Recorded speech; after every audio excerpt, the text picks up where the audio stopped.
વિશ્વકર્મા સોસાયટીમાં 7,000 સ્ક્વેર ફીટમાં નખાશે નવા પેવિંગ બ્લોકનું ખાતમુહૂર્ત કરવામાં આવ્યું। રાવપુરા વિધાનસભા વિસ્તારના વોર્ડ નંબર 13માં વિકાસ કાર્યોને વેગ આપતા ધારાસભ્યની ગ્રાન્ટ અને જનભાગીદારીથી વિવિધ સોસાયટીઓમાં પથ્થર પેવિંગના કામોનું ખાતમુહૂર્ત કરવામાં આવ્યું।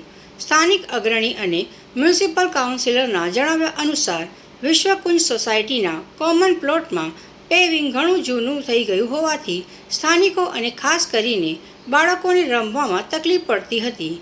આ સમસ્યાના નિરાકરણ માટે ધારાસભ્યની 100% ગ્રાન્ટનો ઉપયોગ કરીને આધુનિક પથ્થર પેવિંગનું આયોજન કરવામાં આવ્યું છે। આજે રાવપુરા વિધાનસભા વિસ્તારમાં વોર્ડ નંબર 3માં જનભાગીદારીથી અને ધારાસભ્યશ્રીના સંપૂર્ણ 100% ગ્રાન્ટથી 3 વિસ્તારોમાં અલગ અલગ વિસ્તારોમાં પથ્થર પેવિંગના કાર્યક્રમ રાખેલા છે। ખાતમુહૂર્તના લગભગ 20 લાખથી પણ વધારે લાગતના કામો છે।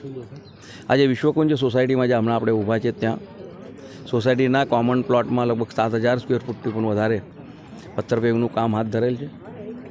આ વિસ્તારના નાગરિકો અને સાથે સાથે અમારા પીઢ નેતા કલ્પેશભાઈની પણ એક લાગણી હતી કે આજે પથ્થર પેવિંગ જે હતું પહેલાંનું એ બગડી ગયેલું હતું, એના કારણે થોડીક તકલીફો થતી હતી। તો અહીંયા બધા બાળકો પણ એ રમે છે ને અહીંયા સોસાયટીના કાર્યક્રમો થાય એટલા માટે થઈને અહીંયા આ પ્રકારનું અમે પથ્થર પેવિંગનું આયોજન કર્યું છે।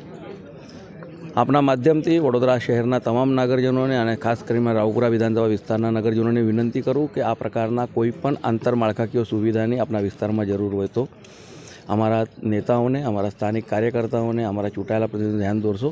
તે તમામ કામો પૂર્ણ કરવા માટે અમે પ્રયત્ન કરીશું।